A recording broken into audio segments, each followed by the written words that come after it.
Ladies and gentlemen, before we begin today's episode, we'd like to take a moment to acknowledge the passing of an icon. This is the last episode of our favorite character, the roly-poly public official, the man with an accent that can only be described as tea kettle Sean Connery, the living balloon animal, Hamtaro Mussolini, the mayor from Powerpuff Girls except fat and belligerent, a man who managed to run a city despite having no knees and no elbows. The one, the only, the mayor. I'm afraid that, following today's episode, the actor Dick Elliott passed away. He died of a heart condition, taking our tubby little man with him. The mayor is survived by his wife, who he hated, and his daughters, who he honestly seemed ambivalent towards. Some may say that it doesn't make sense to mourn a man who died well before we were born. And I say to those people, it does when they're Winnie the Pooh in a stupid fucking hat. Listeners, today heaven got another loud, fat white man. Godspeed, Maya Pike, wherever you are. You are in a hotel room, and it was so dark and cold. In a dark, cold hotel room, may you find a hotel room.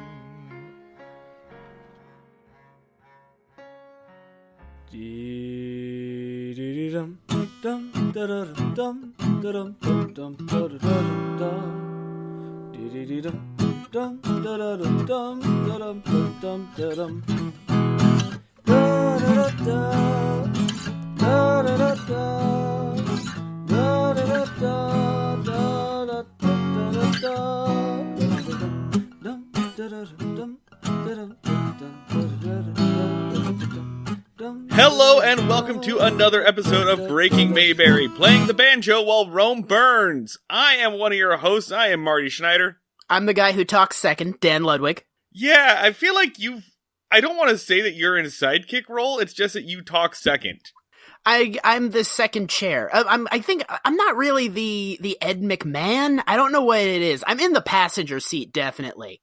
I'm gonna get a little bumper sticker says Dan is my co-pilot. Oh yeah, no, I think co-pilot, because you just have to do all the hard work and have the radio voice, and I just get to kind of talk shit whenever I feel like it. So really, I just have the cushy role of this relationship. You're the pillow princess of our relationship. I don't know what a pillow princess is, and it sounds disgusting. It sounds like something that you pay a monthly fee to watch online. Listeners, you can send your definitions of pillow princess in your Urban Dictionary entries to Dan on Twitter at @TheLuds. Yeah, fuck it. Yeah, sure. I'm doing anything better with my time.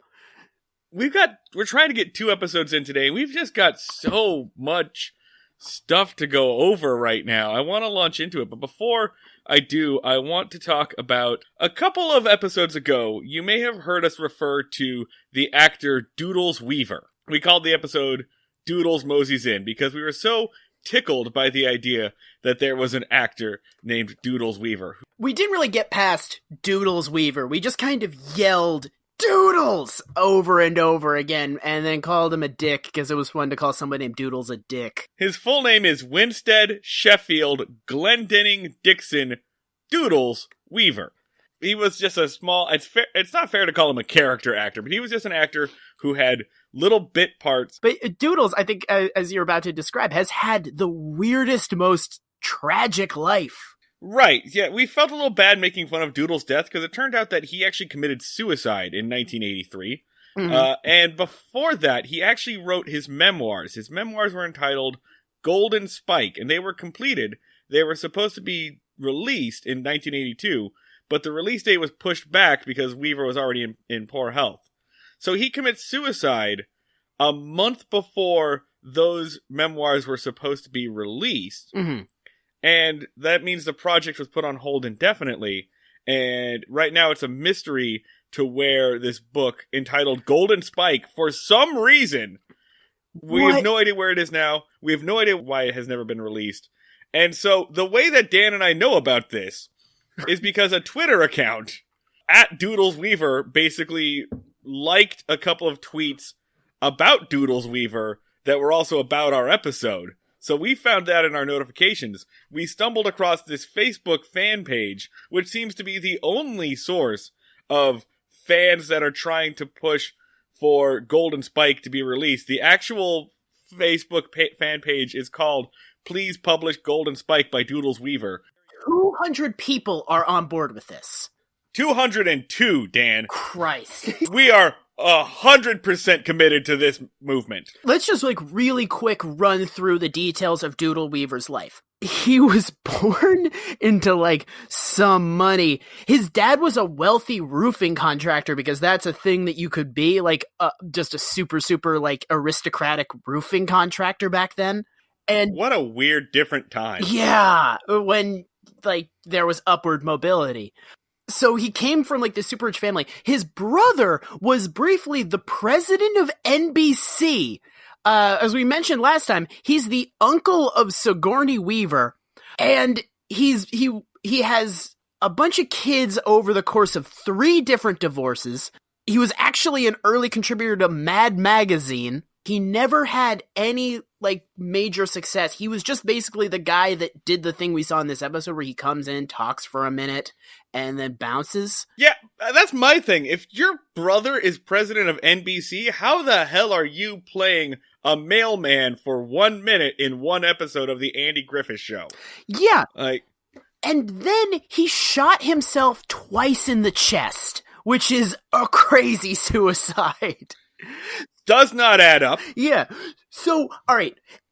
Marty, if you could think of a memoir more likely to be the subject of a Philip Marlowe style noir than The Golden Spike, published by a dude with Doodles Weaver's life story, could you think of one? Who shoots themselves in the chest twice? Who shoots themselves in the chest at all, let alone twice? I'm pretty, I feel like this is the subtle implication of the Doodles Weaver fan club, but I feel like Doodle Weaver was murdered in a cover-up conspiracy. We're all... Absolutely. Yeah. It was clear, if you were going to name some fucking names and air some dirty laundry, what better name could you feasibly come up with than Golden Spike? We keep stumbling across, one scene characters or one episode actors whose backstory and life story is so much more interesting than Andy Griffith or Don Knotts. Yeah. If you have a chance, listener at home, go to Doodles Weaver's Wikipedia page, because in addition to just being the details of a very bleak and poetically sad life, he also has the saddest headshot on his Wikipedia page. It is a blurry, grainy newspaper photo that looks like they scanned it from his obituary. Yeah. And he has he's smiling, but not with his eyes, which I shouldn't be able to tell from a photo this grainy, but I can. It's so noir. It's so fucking weird. We keep stumbling on just these pockets of incredible human sadness while watching this show. That's our new tagline. Breaking Mayberry. Stumbling across incredible pockets of human sadness while watching the Andy Griffith Show. Oh, yeah. No, I was about to say, you're going to do a short version of it, but no, you just did the whole thing. All right. Yeah, cool. Yeah. Fair. It's about as catchy as everything else we've come up with. One more thing before we move on to today's episode. I want to give a shout out to Grant from Sex Archie / History Honeys, which are 2 excellent podcasts that you should subscribe to immediately. Grant sent something to our offices. He sent us a little note with it. He sent us a pack of Andy Griffith trading cards, still in the package. Mm-hmm. And by the way, the copyright date on them is 1990. He left us a little note to check the date and said it was much later than what we thought. These came out in 1990. So what I did with this package of playing cards or Andy Griffith Show trading cards is that I tossed it on the stack of 20 other packages of Andy Griffith Show trading cards that I own. And Dan, you are correct. You have told me that I keep looking for reasons to have bought this. Yeah, you keep being at a live show, we're gonna raffle these off. I'm like, what human other than us could possibly have any use for these? I barely have any use for these. One quick thing is, Grant mentioned that there was gum, and also that you should check the expiration date on the gum. And I just have a quick question: what's the deal with that gum?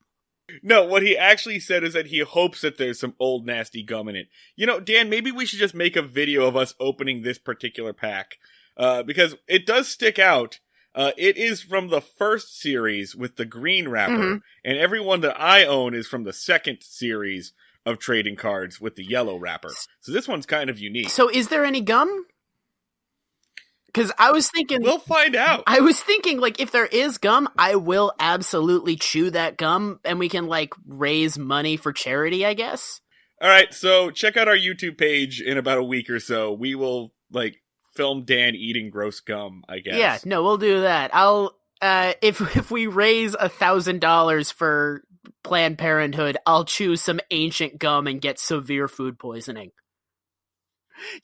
You can watch me chew gum, sit there for 2 minutes going, I think it's fine, I feel fine, and then just a shot of a bathroom door close as I just puke my brains out and hallucinate violently. Smash Mouth, eat the gum. Smash Dan, eat the gum? How do you remember more than two Smash... How do you remember a single Smash Mouth song that isn't All-Star? No, I just remember that time that Something Awful Goons got Smash Mouth to eat eggs. It's a glorious story. I forgot that you were part of that insane community. Are you ready to move on to today's episodes? Yeah, let's get into these shitty fucking episodes. Oh, I guess they're fine. One of them is okay. The first episode we're doing today, maybe the only episode at this point, is Season 2, Episode 15, Bailey's Bad Boy. Originally airs January 15th, 1962, written by Leo Solomon and Ben Gershman. Directed by guy who owns every episode of the A-Team on VHS and DVD, Bob Sweeney. Listen, goddammit, the Sweeties built this company. I'm off the board. This company is nothing without me. Bob Sweeney will not go quietly into this good night. I'll destroy each and every one of you. Damn it, Bob Sweeney. Here's your one-sentence summary from Wikipedia.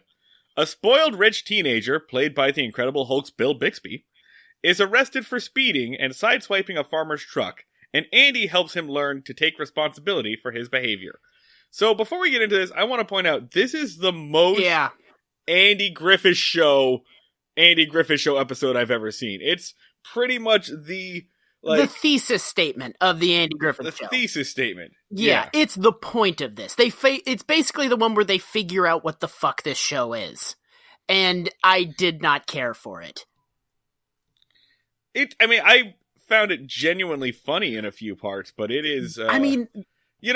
this one marks the advent of what I'd like to call plaid shirt Andy. You've got Lawman Andy, who's always in his outfit. But when Andy's in dad mode, he wears the plaid shirt. Yeah. And plaid shirt Andy sucks ass. Yeah, I don't... this is, honestly, it's the most benign the show has ever been. It's the least offensive. Nothing... The writers don't really fuck up that much. And I hated it because it was just cardboard. It was just it was like eating some flavorless grits.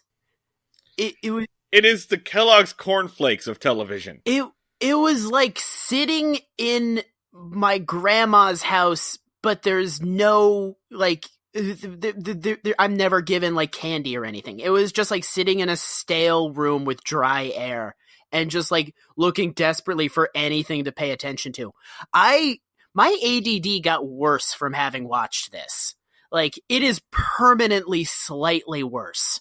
Let's get into it. Let's fucking go. I'm gonna drift off 4 times during this conversation. I'm gonna I need to I need to just close every window on my browser because I am going to look at Twitter over the course of talking about this episode. All right, let's go. The first thing we see is that there is a truck that is just like not quite in a ditch, but just like violently off the road. It has been run off the road. Barney and Andy approach in the squad car to see what has happened because a farmer in his truck has been in some sort of accident. Yeah. And the farmer, whose name is Fletch Dilbeck.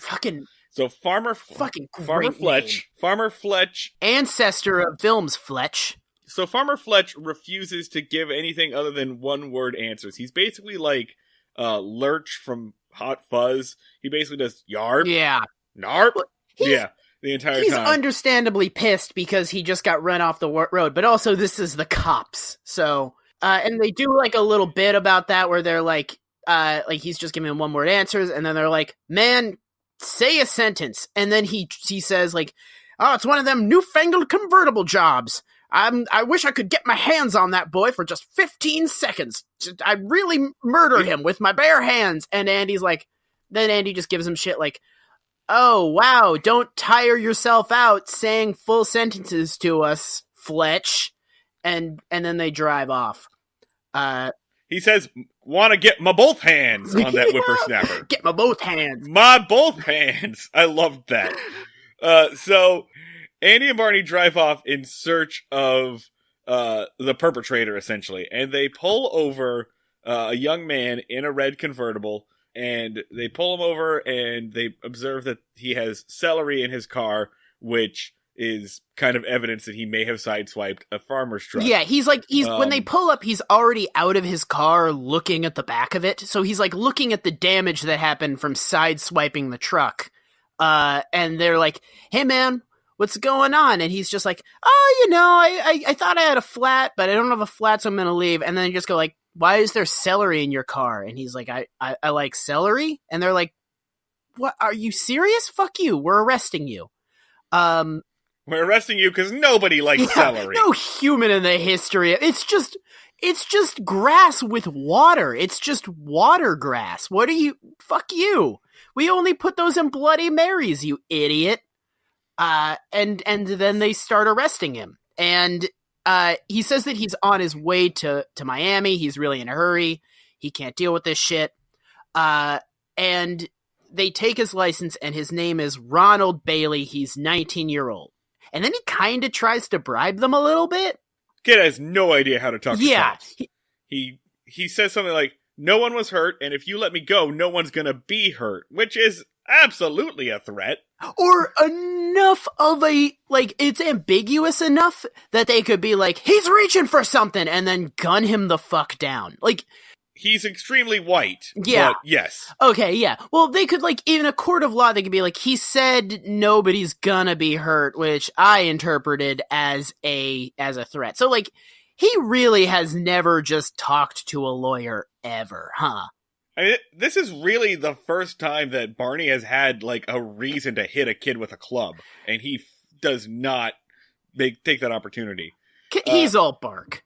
So the young Bailey points out that his father is John, Judson, Bailey, And it's never really explained who John Judson Bailey is. He's just a rich and powerful dude. I don't know if he's a senator. I don't know if he they owns property. He's just a well-known rich dude. Is he supposed to be a Rockefeller in this universe? I don't know. He was a criminal. Because he's my dad can have anything that he wants in this state, including your badge. And then later, he says, some guys are going to come down and fuck you up. He's like, my dad's men are going to straighten you out. I couldn't tell. It sort of feels like his dad's supposed to be a mobster or something. It's super weird how ambiguous they are about what his deal is, right? I didn't get mobster because, the straighten you out stuff, I thought was just lawyers are gonna come and they're gonna whoop your ass legally with law. By the way, you can tell just how dull and bored we were by now because I have a little note here that says, in caps, there's a very loud bird in this scene. I was extremely distracted by how loud this bird was that was cheeping in the background. But that's what you get when you film on an actual dirt road. So good job, The Andy Griffith Show. Yeah. So, all right, they establish there's a dude in the state that Andy and Barney both immediately know, and he's omni-powerful. He can have these dudes destroyed at a whim. As a result, his kid is basically above the law. And they're both like, oh yeah, you are above the law. Shit. Well, we're gonna make a stand and arrest you anyway because you fled the scene of an accident and that dude could have been seriously hurt and we're really pissed about it. So, like, is this the best thing that Andy and Barney have ever done on the show of arresting? Possibly. Of taking a stand against rich people? I think. Possibly. So here's something weird that happened. So they do haul him in. They carry in all of his stuff to the cell. Like they're fucking bellhops. Yeah. Well, he uses his phone call and he calls his father. Now, here's what got me. Andy is not trying this case himself. He says that Bailey has to stay in the jail until Judge Parker can show up. Judge Parker, which by the way might be a reference to the newspaper comic strip, Judge Parker. Which would have been popular around the time. What's the comic strip Judge Parker, Marty? I feel like you want to talk about it. We don't have time for me to talk about Judge Parker. It is a 60-year-old soap opera strip that has gone into some weird fucking directions, including spies. The current storyline is that the Parkers maid, I guess, the Parkers friend married a man who has ties to the mob and then faked his own death and blamed her for his murder, and it goes into some weird shit for what used to be a boring courtroom drama. It's about strip. It's about a judge. It's about a cool judge who gets into all sorts of incidents. It was, but now Judge Parker is retired, and his son Sam Parker is the main character. And Sam Parker is an attorney, like a Phoenix Wright, like Ace attorney, like a sexy cool attorney. But here's the thing: I don't think they've been in a fucking courtroom in months. It's all about weird spy shit and business conspiracies. I am so on board for this comic strip. This sounds awesome. Oh, it rules. It rules. It gets a little wordy sometimes. I feel like an entire genre of comic strips that you've described to me is it was about this thing, and then the writer got dementia, and it sort of devolved into vague, meandering, insane shit. You're like, yeah, it was about this. Then it got kind of weird over the last couple of years. I don't know what's happening to all these different writers simultaneously. Okay, so back to that. So, Judge Parker is coming. So there is another judge. So we've asked a billion times, is Andy accountable to anybody? And the explanation we've always given ourselves is well, he is the judge, so no. But yeah, there is. So what the fuck is going on? Why is he right? Why? So I think my best explanation for it is okay, well, he knows that this is actually serious, so he can't be the judge of his own case because any lawyer would take that apart. So right. So Andy's aware of that, and this one's got him scared. He's actually in it now, which indicates that all the previous times he has just been basically fucking around. Every case he's ever tried could be thrown out in a minute. Hey, the Andy Griffith Show. Welcome to the concept of stakes. Yeah. Welcome to a risk for your characters. Oh my god, is that a villain? Is that a threat on the horizon, Marty? Oh my god. Oh man, there may be some conflict. Better go fishing. Yeah. And there we go. So they put him in the jail cell and just He's trying to get a hold of his dad, and he can't, and he's like, well, send his attorney. And Andy rolls in with Opie, and is just like, come on, man, let's go fish. And he's like, what? And he's like, Barney is off doing stuff, and I don't like doing my job, so I told Opie we're going to go fishing, so you're coming with me, let's go fishing. And he's like, also, don't try to run. And Bailey's like, oh, I'm not going to run. I want to see my dad's men straighten you out. And Andy's just like, yeah, all right, come on. So Andy is, I think, pretty aware that he's boned at this point, right? Yeah, it feels like he's trying to Like, he took a stand, and it actually might be the first time it seems like he's got doubts, but he's covering those doubts real well, because all he's going to do is go fishing with his boy. So the thing they haven't done a good job at so far is establishing why the fuck Andy is doing this. Like, he just, like, kind of casually arrests him, and whenever someone's like, hey, Andy, you're going to be utterly annihilated, he's just like, yeah, all right. Like, they definitely do a good job of establishing stakes, but Andy Griffith is just kind of like, oh, whatever. If I get completely annihilated, if I lose my badge, fucking, like, Andy Griffith is not aware of what the fuck is going on, really. Yeah, Andy's motives in this are really questionable, and you could just say he's doing it because he wants to uphold the law and it's the right thing to do. But we have seen Andy Griffith ignore the law for his own reasons dozens of times. Yeah. No, he just arrests the kid because the kid is kind of a dick. That's basically it. And he's like, and then after that, he's like, I'm going to try to not pay attention to how boned I am. Let's go fishing. So they do, in fact, go fishing. The next scene is Bailey and Andy and Opie on a dock at the lake. I feel like they actually did use a live fish for this, because they get some real excitement. Opie reels in a fish, and then Andy is taking out the hook, and Andy Griffith, the actor, is very clearly struggling with this live fish, and he is vamping and improving as he tries to get this hook out. They're doing a whole, it's a very long fishing scene, man. Like, it's...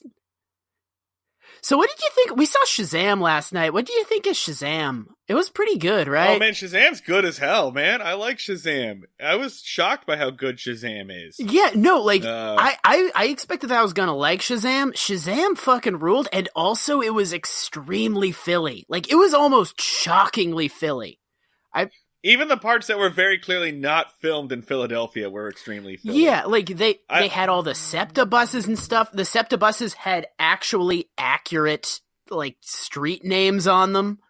I love the idea that just Philadelphia exists in the DC universe. Like, all these other DC properties are in, like mythical and places with all this, like, mythos and lore behind them. Gotham City, Metropolis, Atlantis, Themyscira, Philly, and even West Philadelphia. And, I mean, no superheroes in the DC universe are ever from a city. Like, it's not like Marvel where they're all in New York. Like Green Arrow is in Star City, and I think like Green Lantern is in, like, Emerald City or something.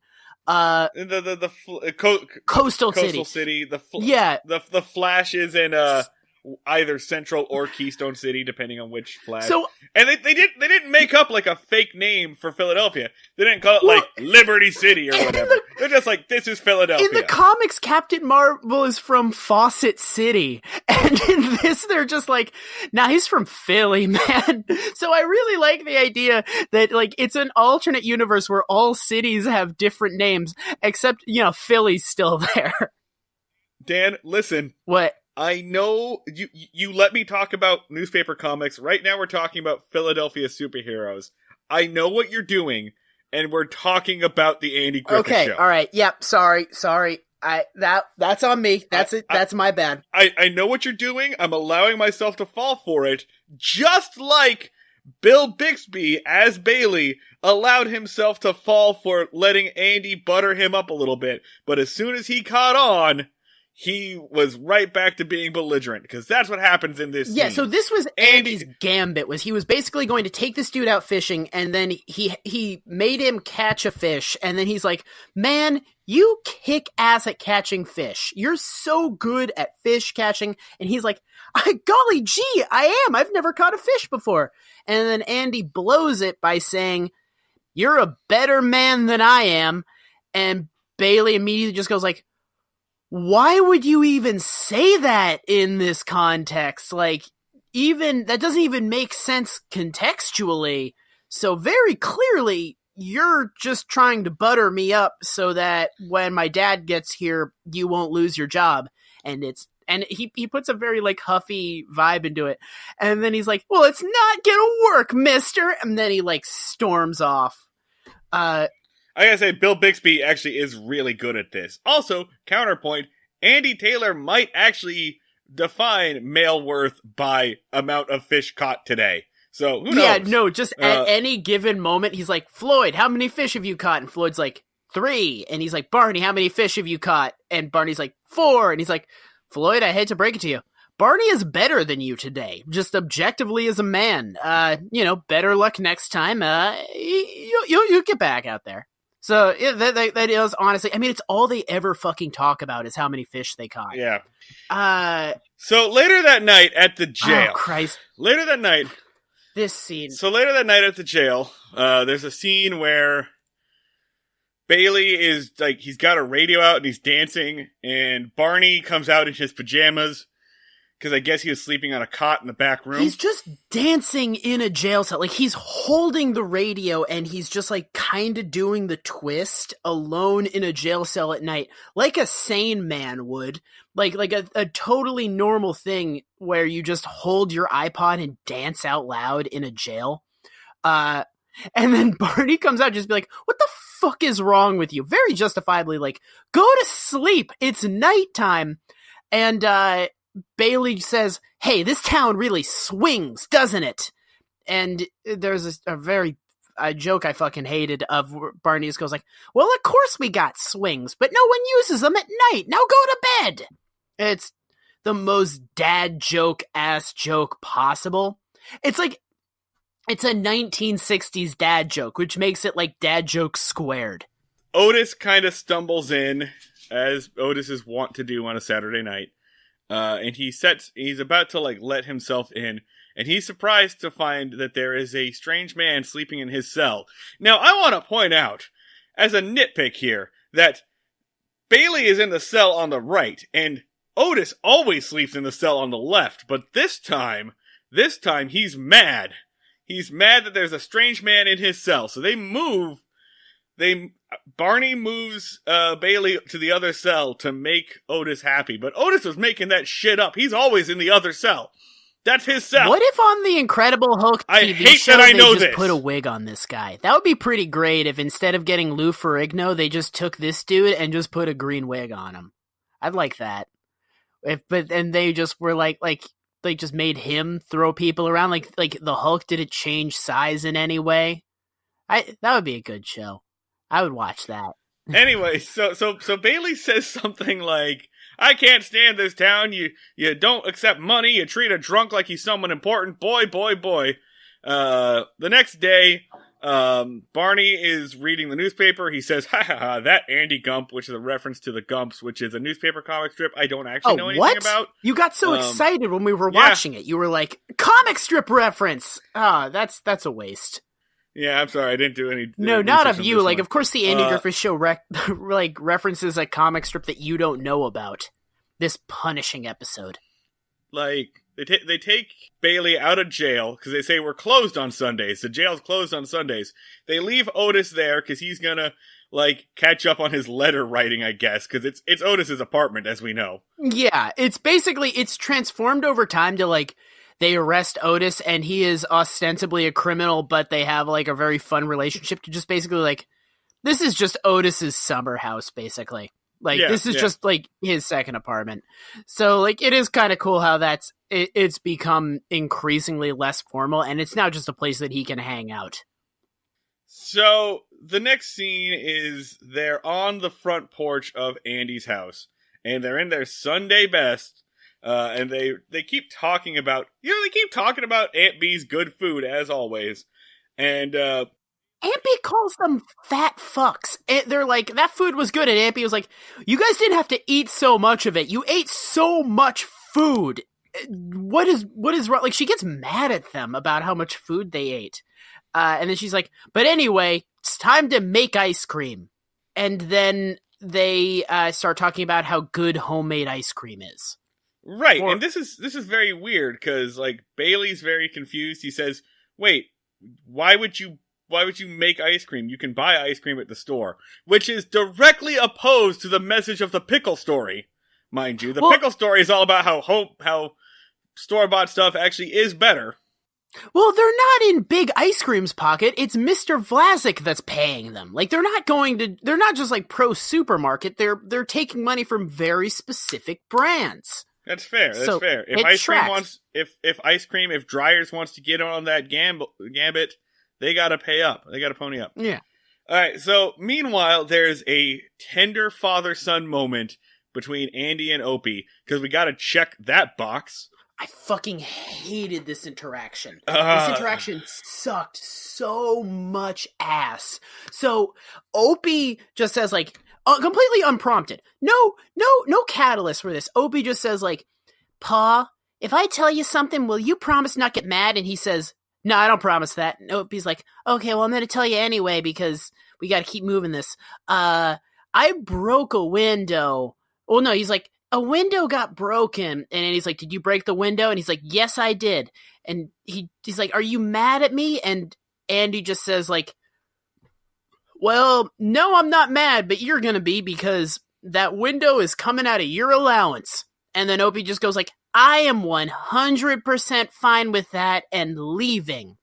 So just, it was such shitty writing where it's just like, Opie behaved like exactly perfect to illustrate a point and just the way like no child ever feasibly could. It's also very funny to me because this show can and has made that interaction into an entire episode. So it's basically them admitting, yeah, we know that all of our entire episodes could be summed up in a 5-sentence conversation. Shut up. Yeah, no, it's so badly written, so frustrating. And then Bailey is basically like, oh, well, you were a little rough on him. Why didn't you bail the little fella out? It's just a window. And then the big thesis statement of the episode, if he did that, he'd expect me to come to the rescue every time, particularly when he's an adult man. He has to learn how to stand on his 2 legs. And then Bailey just kind of like, while smoking, just kind of like looks off thoughtfully into the distance. And then the next scene. They're waiting for Judge Parker to get there, but the lawyer shows up. The lawyer that Bailey's father sent shows up, and he's got Farmer Fletch, and he's got Farmer Fletch wearing a new suit. And he basically gets Farmer Fletch to admit that he was the one who ran the other person off the road. He gets him to admit guilt and says that he's not, interested in going further with this. And Andy's like, bullshit. Yeah, he basically says, I hope Farmer Fletch enjoys his new truck that I'm pretty sure he's gonna get. So yeah, basically, the lawyer comes in and he bribed Farmer Fletch to recant his statement. Doesn't actually do anything, like, retaliatory. He's just like, yeah, I'm just gonna make this go away. I paid the guy so that he's no longer accusing you. So everything's turning out way better than the kid suggested it would. And then Bailey says that's not how it happened. I don't agree to this. I deny this new version of events. And the attorney's like, "What? Why don't you want my help?"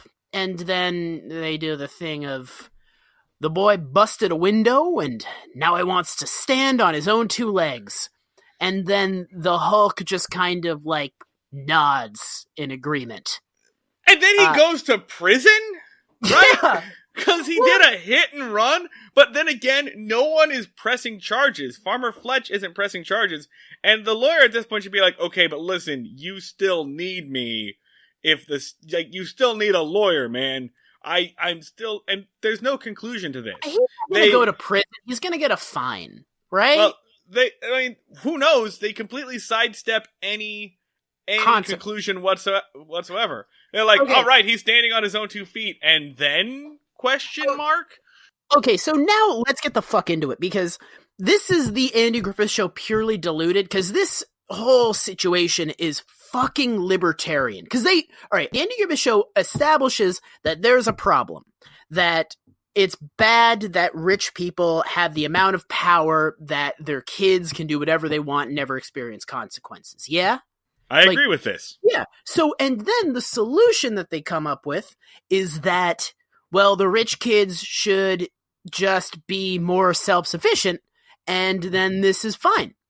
So it's not like, hey, it's kind of weird that there are people that wield disproportionate amounts of power in our society.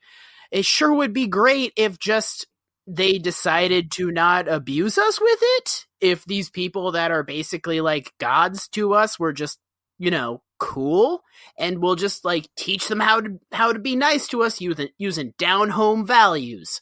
So it's like, don't forget, that Bailey is also got to check off that box. Straw man from the big city. Yeah. Check. So it's like, it's one of those things where it looks like it's being kind of forward thinking, because it's like, hey, rich people are a problem. But then the solution they have to that is just like, and we're going to tell them to stop it in this specific instance. So the next time you find yourself royally fucked over by a rich person, do the Andy Griffith thing and just be like, hey, cut it out. And they'll do it. So like, we talked about this like really early on, where the Andy Griffith Show identifies a problem, and then their problem is just like, is it libertarian? I think it's pretty fucking libertarian. Yeah, because like the lesson from this is that like people should take responsibility for what they've done, which is a fine lesson. But decades passed, and people took that lesson to be like, everyone must be self-sufficient at all times, and no one can rely on anybody else for anything. You are on your own. It is a cold, hard world. I am a sovereign citizen, and I do not recognize the authority of anybody else. I am my own man. All taxation is theft. Like when old people are watching like news stories of like, a rich person did a fucked up thing to a poor person, they're just sitting there, I'm like, well, did you try telling them to stop? Like, if you just tell them to stop, they'll stop. Like, so it's that. So that's the super fucked up lesson of this, is like, it's all this like sweet, like nice moments and like good lessons. And the good lesson is just basically teaching absolutely nothing, because the moral, like the lesson it gives you, it could not be, you can't use this. You can't use any of this. You've learned nothing useful. It's like, I'm teaching you how to, survive in a burning building, and I'm just like, try punching the wall. Maybe it will fall down. Yeah. It's such, I fucking hate this episode. This isn't a bad episode, and I fucking hate it. Yeah, that's the thing. I like this episode, and I also hate it. So the stinger for this is, by the way, that problem just disappears. No follow-up, no idea what happened to that guy. Bailey was later stabbed in prison. He bled out just going like, I'm self-sufficient. And that got him into heaven. Yeah. And so the stinger of this is that Barney and Andy are cleaning shit up. And Barney says, boy, that's what's wrong with children these days. They all want the almighty dollar. And then basically Barney's like, nuh-uh. And Andy just goes like, well, it sure helps him out with those girls. And Barney says, they haven't talked about Juanita in a while, but he says like, I could call up Juanita Beasley down at the diner and say that we're going to go out on a date. I'm not going to spend a nickel on her. And then he does that, and he's like, we're going to go on a date, and I'm not going to spend a nickel on you, but we are going to go in my cop car, and I'll let you play with the siren. And she hangs up on him. Andy rubs it in and calls her back, and she hangs up on Andy. Yeah, and then it's over. It sucks. It sucks ass. And also, we just spent an episode getting very upset on Thelma Lou's behalf, and like Barney threatening to fight a guy for trying to marry her. And then we just remember like, oh yeah, he's trying to cheat on his girlfriend. I forgot. Like, he's doing his best to cheat on his girlfriend with a lady who works at the diner. So, all right, we're at the end of Bailey's Bad Boy. Do you want to do some ratings? Let's do some fucking ratings. Let's do some ratings on this motherfucker. All right. All right. So, how good is this episode? Scale of 1 to 10 Andes. It's so annoying because, like, it made me laugh. I can't say that I wasn't entertained by it. I just hate it. So I don't know why it makes me so angry. Like, I'm angrier thinking about this episode than I am about You know what it is? You know what it fucking is, Marty? Is because, again, it's that hell we trapped ourselves in because this episode is pretty good. And when an episode is good, it makes our lives so much harder. Yeah. Because it's like, because we're no longer like watching the Andy Griffith Show and like analyzing it. We are in a battle against the Andy Griffith Show. And this is an episode that has like, not bested us, but like done pretty good. It definitely has the upper hand. And the thing is, like, if you were just flipping through TV and you saw this on, like, syndication or you saw it on TV Land or whatever, the way that the Andy Griffith Show is supposed to be watched, and not like what we do, you'd be like, this is pretty good. This is a solid way to spend 25 minutes. If you want a solid way to spend 25 minutes and you want to watch the most Andy Griffith thing, this is a fine episode. So, for everybody else on the planet, I guess it's an 8. And for you and me, I'm gonna say it's a 4. Yeah, I think I agree with that. It's like, this was a battle. Like, just fine. It's not even like it was that good. There was so little to talk about. It's in terms of like shit to think about while watching this show, it's worse than Andy and Opie Housekeepers. Because like, Andy and Opie Housekeepers, we could at least think about how fucking bad that episode was. This was just like, it was just nothing. It was like just middle of the road TV show. It was just literally like it's almost, it reminds me of in They Live, how like there were the white billboards with just like blank text. It feels like I just watched a screen that just said like television program for 25 minutes. Like, it was, you know what it is? This episode is what people who aren't familiar with the Andy Griffith Show think the Andy Griffith Show is. This episode is why when we tell people we have a podcast about the Andy Griffith Show, they go, wait, why? Because they think that all the episodes are this kind of boring, bland, white normality, I guess. Yeah.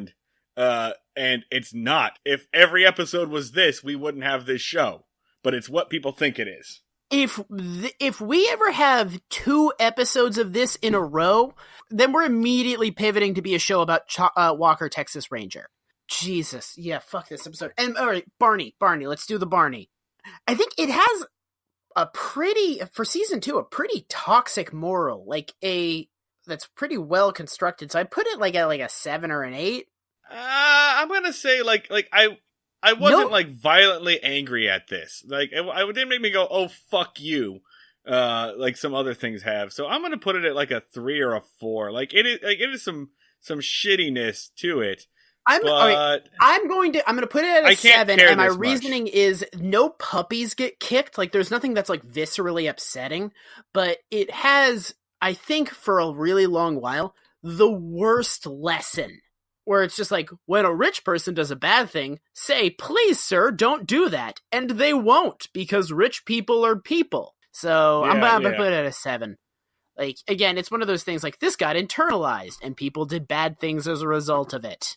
I guess let's get the fuck away from this toxic-ass episode and do the Manicurist.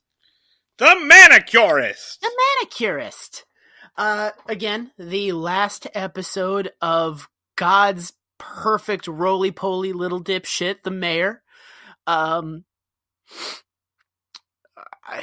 you have anything you want to say, Marty, about... I think you summed it up pretty well for us, Dan. Our fat little boy, the man who is simultaneously my son and also my grandpa. I'm gonna miss him so goddamn much. He was too perfect for this world! You good? Start doing the episode! I'll get back on.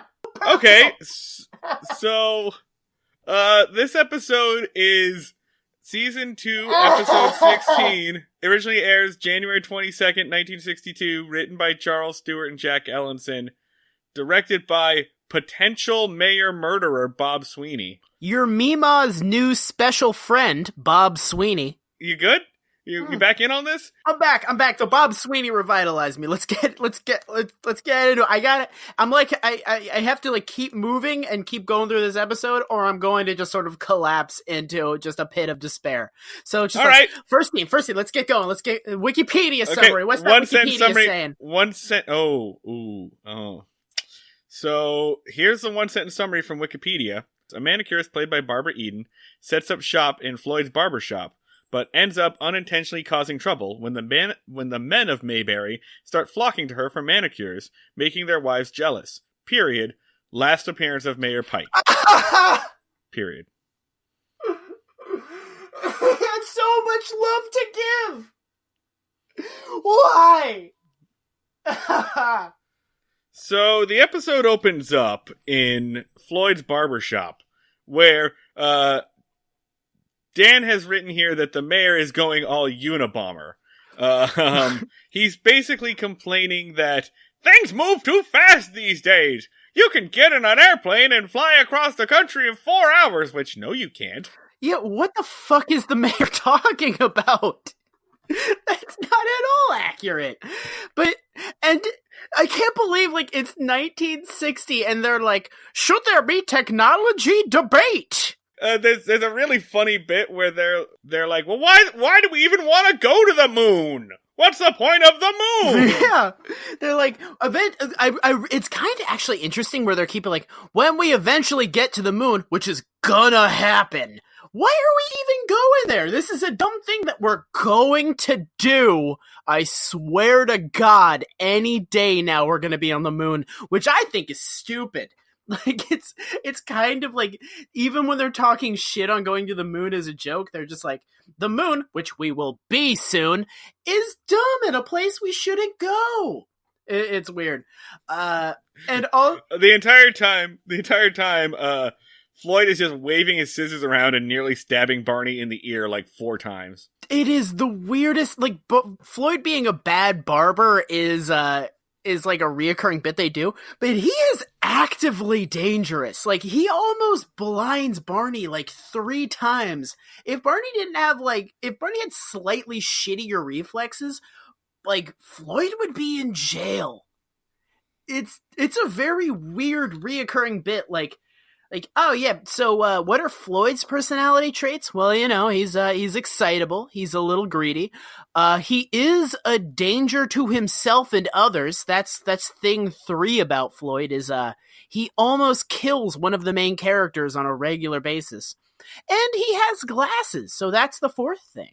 To be fair, this particular main character nearly kills himself every single day. Yeah. So that's so that's the opening, and then so we should point out that the people in the room are Floyd, the mayor, Barney, Andy, and then some dick, some asshole. Some fucking dude. Another white guy with a mustache. There are so many fucking dudes that are just like, I'm a mustache man. I have several chins. Hello. What happened to Orville? Orville is gone. There's just a series of... Yeah, I miss that guy. I thought that there was just going to be I thought that Orville and Floyd were going to be the Norm and Cliff of this show. No, Orville's gone, and he's just been replaced by hello, I'm Orville 2. Hello, I'm Orville 3. I also have a mustache and a head that looks like a fucking thumb. It's really weird that they just have an infinite supply of Orvilles.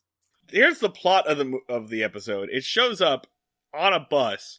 Orville Part 2 is well, the Nashville bus is coming through. And then they go, oh, wait, the bus is stopping? Yeah. They literally... Someone's getting off the bus? They literally say, hey, the Nashville bus is here. And then they all stand up and be it's right on time. They're just that's a thing they talk about where it's they're very excited that a bus has shown up at its scheduled time. Yeah. They're this is worth talking about because we have nothing else. But then someone gets off the bus, and it is I Dream of Jeannie's Barbara Eden. And she is playing a manicurist named Ellen Brown, who is basically Luann from King of the Hill. Yeah, basically. Also, was I Dream of Jeannie on yet? I don't think so. I think this is pre-I Dream of Jeannie. This is pre-Jeannie, yeah. So what the fuck was she famous for at this point? Was she just nothing. This isn't a cameo. This is just a one per. Oh, so they were just we need a hot lady, and they got Barbara Eden. Okay. Yeah. That makes it honestly... She's not famous yet. That makes it honestly creepier, because I thought it was alright, so Barbara Eden was a famous hot actress. So they got the famous hot actress, and they brought her on, and they just frequently remarked about how hot she is. But instead, they were alright, so I wrote this lady, and she's hot, and everybody is constantly commenting on how hot she is. So put out a casting call for a super hot lady. That's so much worse. Yeah. So far, the only, like, guest star that's been an actual star that we've seen, I think, was that one Annie Oakley episode. Oh, okay. That was all written all about it. But so far these are all people who will be famous later. So that's what happens. Barbara Eden gets off the bus, and these 5 men get the horniest we've ever seen. They just stand inside the barbershop, looking out the window at her, and just gawking, going, "Oh, that is a female. That's a female." So this entire episode smells like puberty. Like, they are, like, just nutting in their pants the entire episode and just, like, blasting middle school level pheromones into the air. They wrote an entire episode of, like, what if every single main character on this show was just, like, 14 for an entire episode and just, Suddenly, the entire barbershop smells like Axe body spray, and that won't even be invented for another 45 years.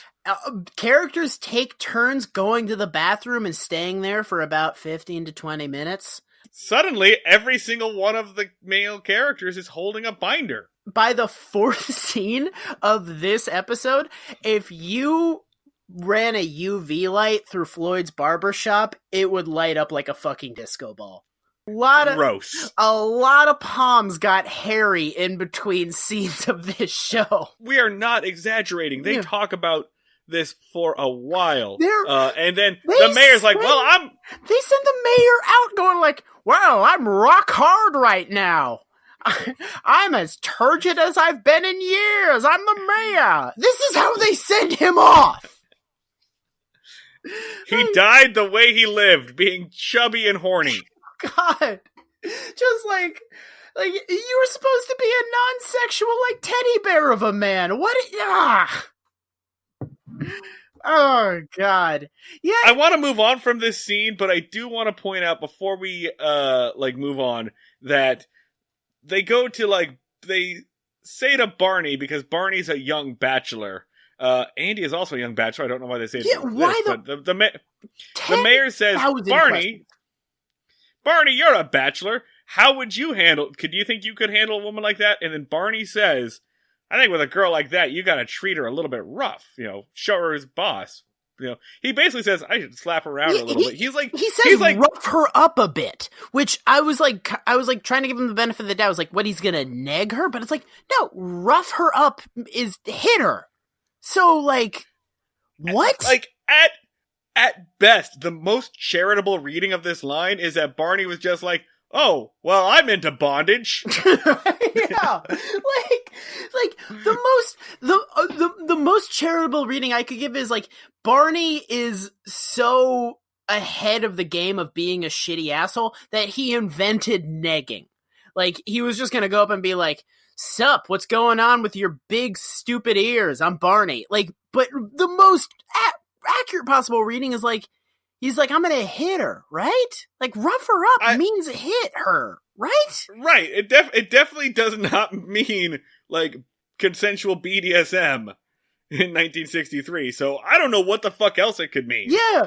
So, all right. So 10,000 questions about this scene. So they refer to Barney as a bachelor. Andy is also there. Andy is also single. Also, Andy is the one who is at all good at talking to women. Barney has a fucking girlfriend. Admittedly, it is a girlfriend that he is trying his best to cheat on.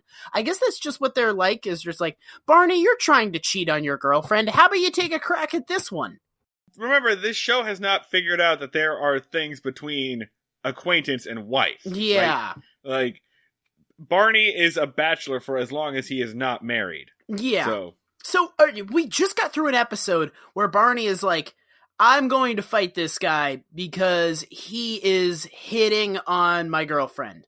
And then the next episode, he's like, trying to cheat on my girlfriend with Juanita Beasley. And then after that, he's like, girlfriend? I don't have a girlfriend.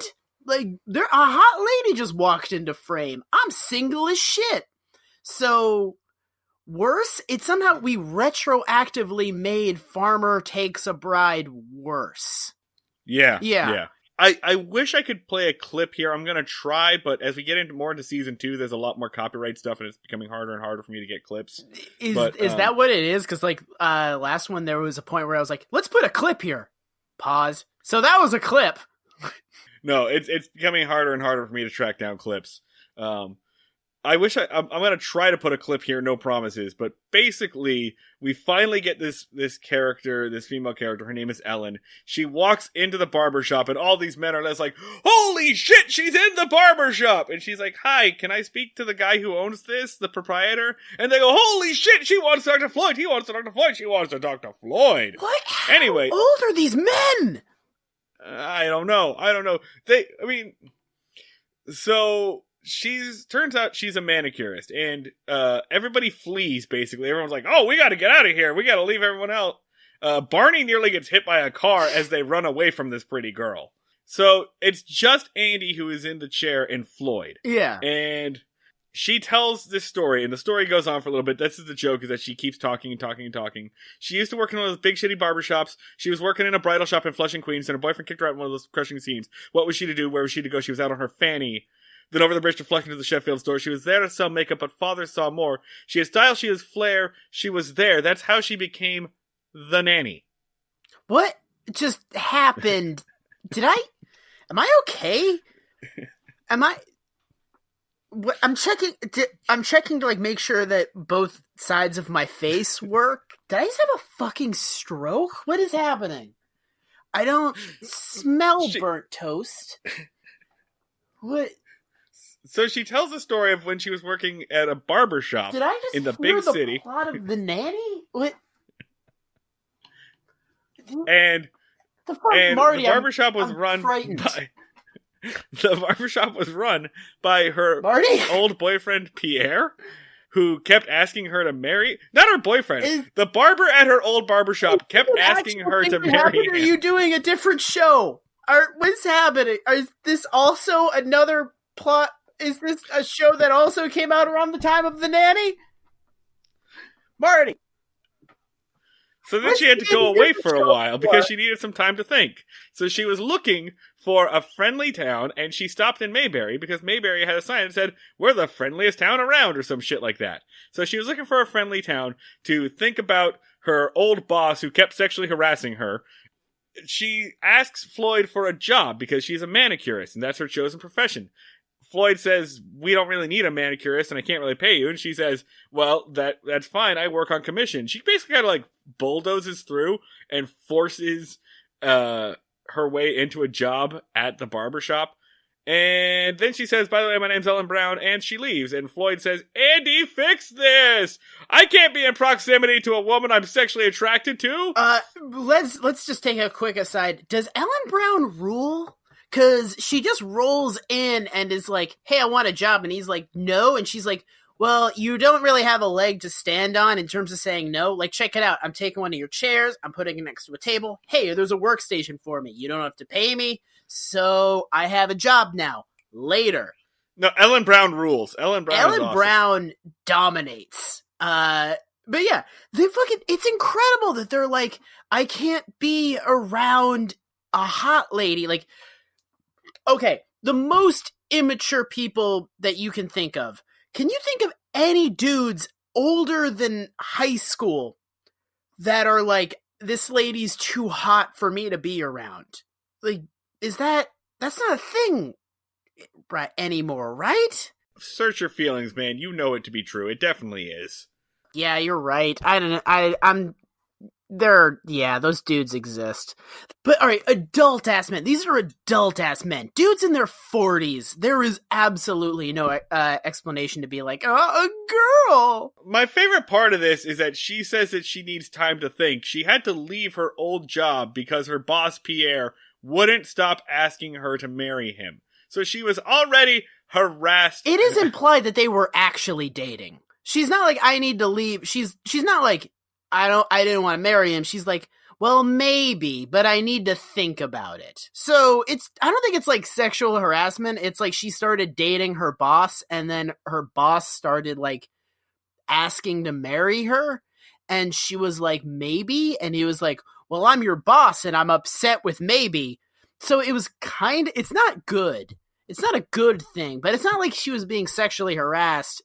It was just like she was dating her boss, and her boss started using the boss status as like leverage in the relationship. I'm pretty sure that still counts as harassment, but all right. It might be. I think it's more abusive than harassment. It's not good. It's bad. It's bad, but it's not like he was hitting on her at work. They were dating, and then he was like, as your boss, I want to be your husband. And she was like, I don't know that I want a husband. It's definitely not a thing you should be defending. Yeah, no, what am I doing here? I'm clarifying, but I'm definitely clarifying a thing that does not need to be clarified. Why the fuck am I defending Pierre, this fictitious man? This gets me nothing. This is not a hair worth splitting, my friend. Holy shit, Marty! I think my straight white guy gene just activated. Like some force spoke through me of like, well, technically, it's not it's not harassment. It's being inappropriate in a relationship. Like, what the fuck? What are we talking about? So anyway. This fucking episode. So we've gotten to the plot, which is that now there's a manicurist who works at the barbershop. And everyone's kind of confused. No one, I think, in this town knows what a manicure is. And Andy's like, it's not going to last. And while she's here, you can get horny to her. That's it. You can get, hey everybody, she's going to fail and become destitute, and in the time it takes to happen, get some primo spank bank material. So, don't talk to her, definitely don't talk to her, but just like extensively eye fuck her, and then go home and jerk off like adult men, like a thing that people do. The next scene is like the very next day, and all the dudes are there again, and they're gawking again. And I mean, I kind of don't want to do this scene because it's just more eye fuckery. It's just like literally, she just does stuff. Like, all right, I'm gonna look at my notes, and it's just the dudes are gawking again. They enter the barbershop where she is. There's a long pause. For some reason, these guys get their hair cut every fucking day. Because, I think these guys, these people have nothing to do with their lives, so they just keep getting their hair cut and fishing and keep getting their hair cut. They refuse to talk to her. At one point, she starts massaging her leg. Then there's a whole bit of they start, trying to have a conversation, but they're not paying attention to each other because they're so busy looking at a leg. Specifically, one her leg. legs. Because that was back then the only thing that you could, it was okay to get horny about on TV. Like, you couldn't be like, nice ass! You had to be like, those, Gams. Yeah. Gams. And, they're, having discussions about, a guy's hardware store and legs and rabbit hunting.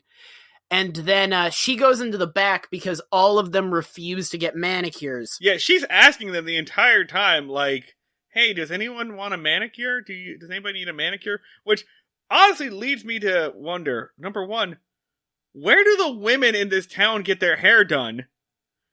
And number two, why doesn't she just go there? Yeah. Why is she in the very clearly dude's barber shop? There has to be another beautician in town, right? How are all the women driving to Raleigh? Maybe. That seems wasteful. Are they all just doing each other's hair? Why is she not talking to any woman? Why doesn't she just go talk to Aunt B, who has the names and addresses of every young woman in the fucking county, and just be like, here, just go to their houses? She effectively bullied herself into the worst job. She fought tooth and nail to get a shitty fucking job. Does the Andy Griffith Show just forget that women need haircuts? Yeah, I don't understand this. How the women are definitely doing some hair.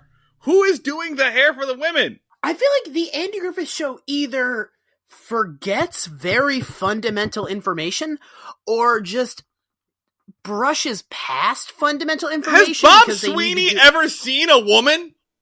I don't think Bob Sweeney's ever seen a woman. Bob Sweeney has made love to every single woman in his retirement home, Marty. So, yes.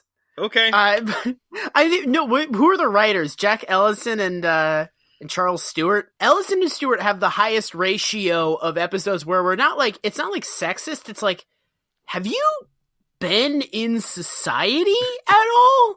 They have like all these episodes where it's like, have you done any of this? Because it's like they're episodes written by aliens who just like forget fundamental information about just us. Like, women also need haircuts, and that's a good place to put a manicuring station. Where I think they're just like, the women go home and just, women don't grow hair. The women do not need to be groomed in any way. These motherfuckers are space aliens, Marty. Anyway, so Andy comes in, and she's in the next room, in case you forgot from everything we just said 20 sentences ago. She's in another room, and Andy comes in and is just like a fucking, like, almost out of character jackass. Like, he comes in and it's just like, hey, I told y'all she wouldn't last 24 hours. Looks like she packed up and left already. Ha ha ha. Hope y'all got nice and horny while she was here. Ha ha ha. And then she comes in and she's like, oh, really? She yells at him. She runs away and everyone's like, well, nice going, dickhead. It's really out of character for Andy to be just this much of an asshole. Especially since we just had plaid shirt dad Andy one episode ago. Really? And then she's like, well, I guess I'm gonna prove you right, and I'm going to leave. And then she walks out, and they're all like, good going, Andy. And I'm sitting home like, this is what you asked him to do. You begged him desperately to be a dick so she'd leave. And then he was accidentally a dick so she'd leave, and you're like, good going, dickhole. Yeah, but you committed the one cardinal sin of Mayberry, which is hurting anyone's feelings ever for even a second. I guess it's not even hurting people's feelings, it's being confrontational. It's having a confrontation. Anyway, Andy does this, like, almost passive-aggressive thing where he's like, no, it's okay, I'll get a manicure. So he pays for a manicure. It gives her a fucking pity manicure anyway. You know what a fun thing about this episode is? When I do our show notes, I always like list where the scene location is, and it's just, my last have been like, Floyd's again, Floyd's, still Floyd's, outside of Floyd's, inside of Floyd's. Oh, hey, it's the jail. Back to Floyd's. Like, it's not even a fucking bottle episode because they fuck it up with one scene. But it's just like, inside Floyd's, outside Floyd's, inside Floyd's, outside Floyd's. They definitely cut the Floyd's so many times in this. They're so, it's not even like they're intentionally trying to do a one location episode. They're just so fucking lazy that they forget to write a second location. This episode sucks shit. So Andy's getting a manicure and everyone freaks out because here's the thing. The obvious thing is that everyone's freaking out that a man got a manicure, but everyone here talks, and in fact one of the dudes says, well, no one in Mayberry's ever had a manicure before. So it's not just that a man is getting a manicure, it's that anyone is getting a manicure. So no one in Mayberry has ever had a manicure. That can't be right. Like, that cannot be accurate. There's no way that was time period accurate for anywhere. People get manicures. It was the 60s. At the very least, they sold emery boards at the fucking drugstore, right? I mean, dudes, I don't think started having manicures until fairly recently, but women had manicures all over the place, during that time period. I mean, there was an entire episode about Ellie trying to, convince a young woman to buy nail polish, so I got a feeling she knew what a fucking manicure was. Dan, have you ever had a professional manicure?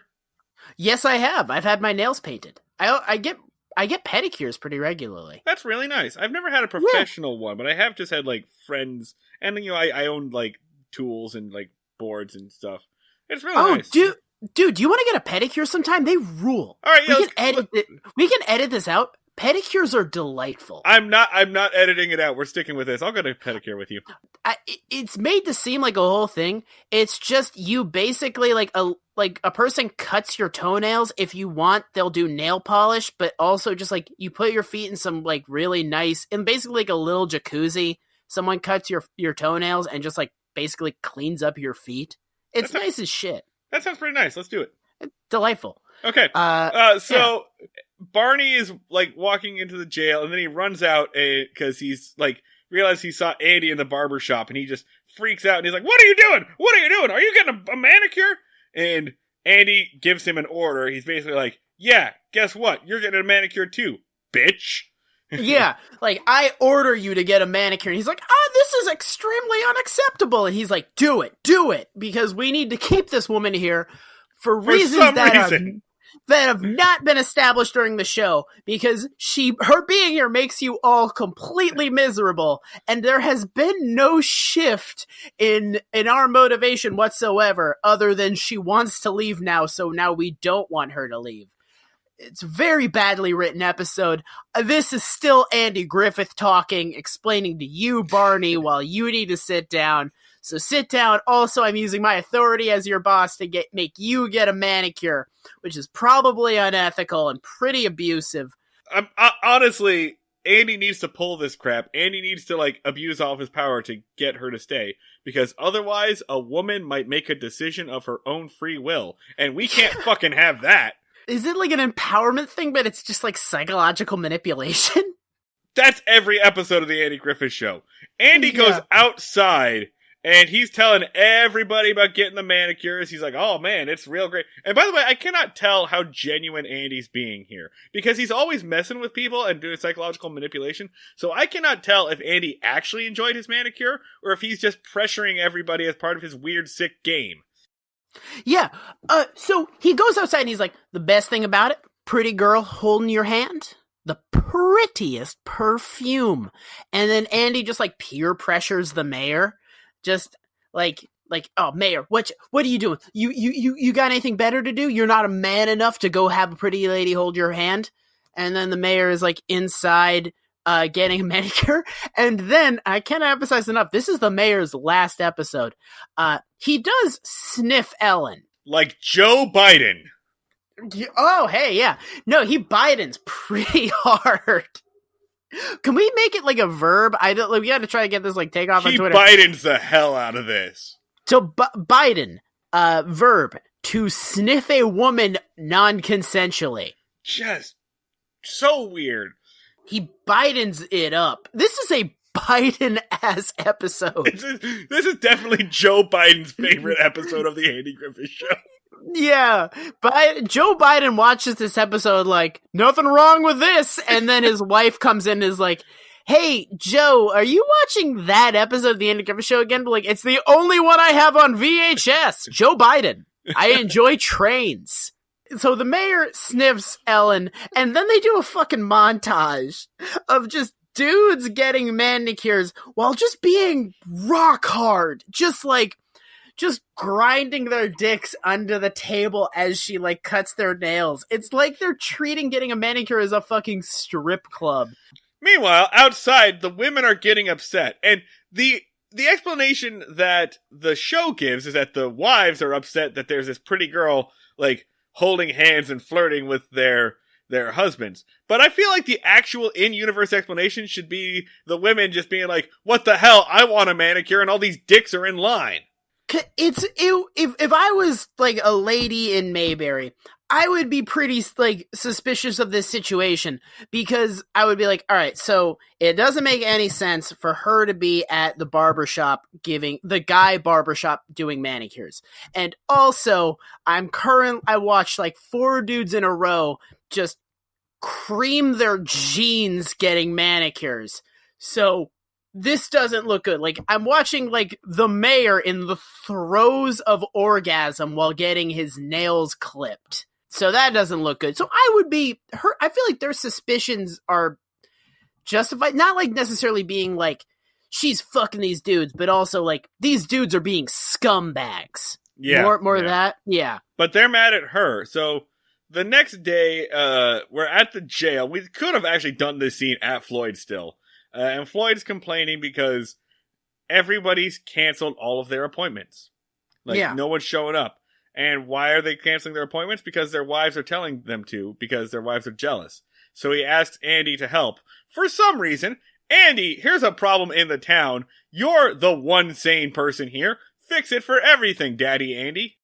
He's not, he's stopped being the sheriff, and he just, has become, the troubleshooter. He's he's the A-team of this show, but just, for mildly uncomfortable situations. He's Harvey Keitel in Pulp Fiction, but for just mild inconveniences. Alright, but he does it with the same level of intensity. I'm gonna need you to get a bunch of towels. How fast can your car drive? I drive fast. Alright. This is how we're going to tell your son that he's grounded. He rolls in with that same level of intensity of alright, so we're gonna tell your wife that her meatloaf isn't very good. So what I'm going to need, how much weight can you carry? Okay, next thing. How able are you to hop a fence? So, the next thing that happens is they're in the jail. Andy goes into the barbershop to talk to Ellen, and Floyd runs away. And Andy has this really weird discussion where he's just listen, I don't know if you know this, but you're hot. All these women want to fuck you. No. Phrase, do not make it norm. Do not put it into normal human language. Fine, I've got the actual quote in front of me. Nature's been good to you. I mean, real good. I can't remember when I've seen nature spend as much time on one person. Thank you, ultra reliable Mayberry Wiki, for having that quote listed. I actually have a question. What does the ultra-reliable Mayberry Wiki have to say about this episode? What did those dangerous lunatics say? Alright, there's one person said a month ago, I'm a woman and I'm not a feminist, but when Andy gets through with his manicure, why does Ellen only get change but Floyd gets dollar bills? Question mark. That, and the only other interesting one, somebody says that they wish Dick Elliott hadn't died. We feel you. And then somebody else, Mark 2112. Mark 2112. He could have done so much other stuff. He never got to wear his shitty hat again.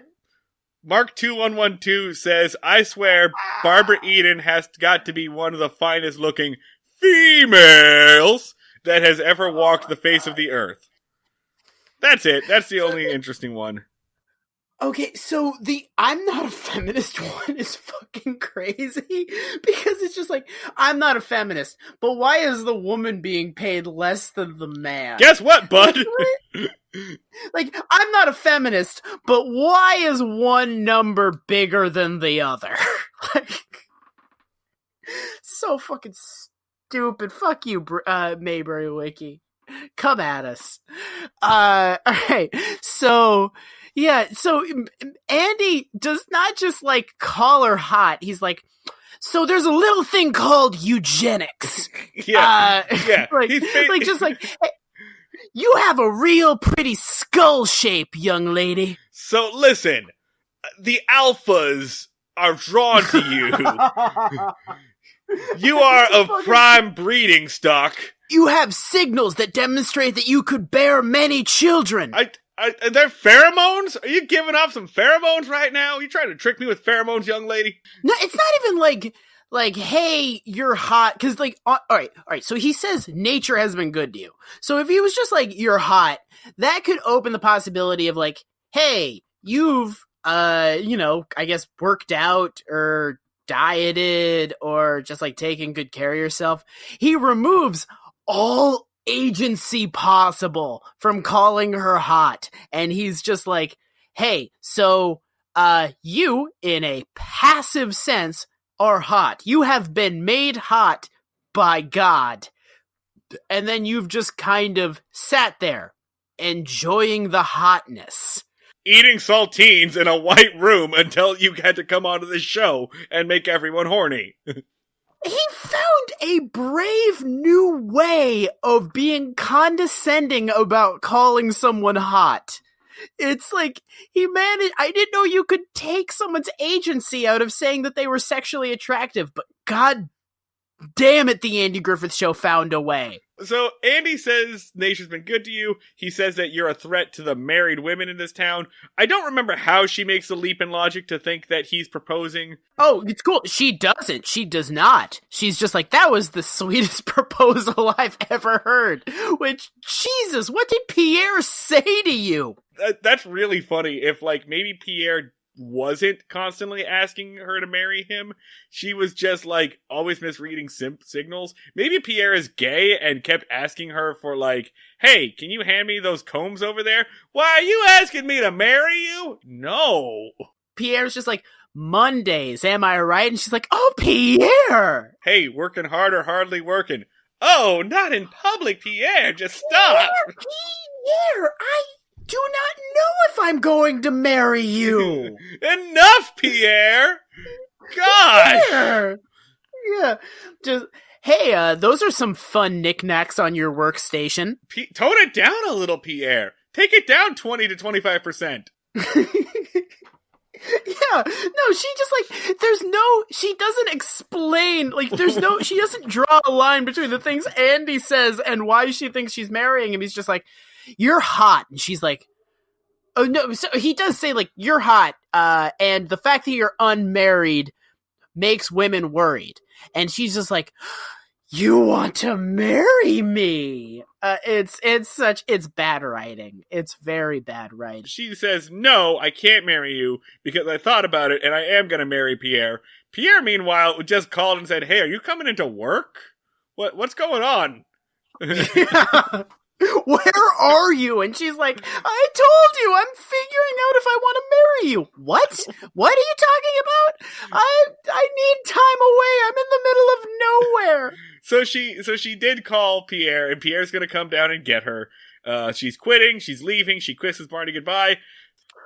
Why does she kiss Barney? Why? He's just like walking in and she just kisses him on the cheek and walks out. Why kiss him and not Andy? Yeah. She's never interacted with him. That's a wrap on Barbara Eden. We will see her again in 3 years when she will play a man's literal sex slave for 5 seasons.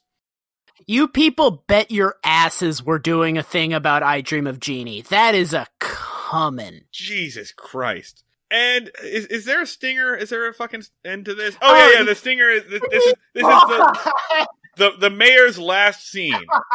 Dan, do you want to go ahead and do the mayor's last scene? Yeah, I got... So, Andy and the mayor are walking down the street, and the mayor is upset that he can no longer be horny. Little does he know it's because he is about to die. Oh God, he'll never be horny again.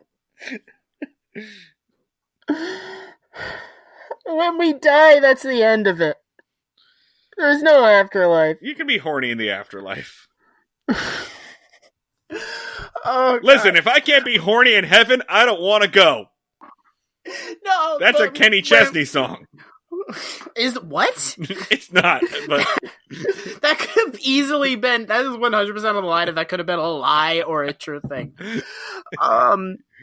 So he is upset that he can't be horny, and he sees a sign of the fact that there's a new there's a new man. You okay? Oh God! There's a new manicurist. I got it. I can do it. There's a new manicurist at Floyd's, and the mayor nuts. And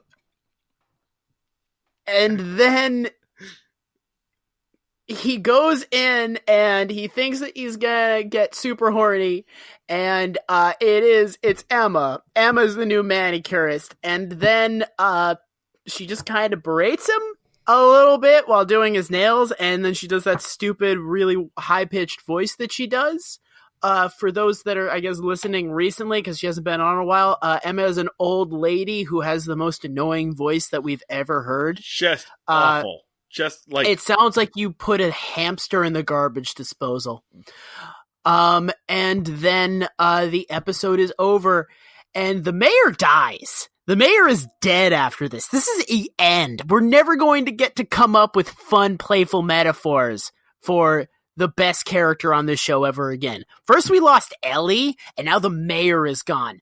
All the life is going out of this show, and it's just a bunch of extremely bland old white dudes. Floyd is the most colorful character now. Floyd. The guy who we still can't figure out what his fucking deal is.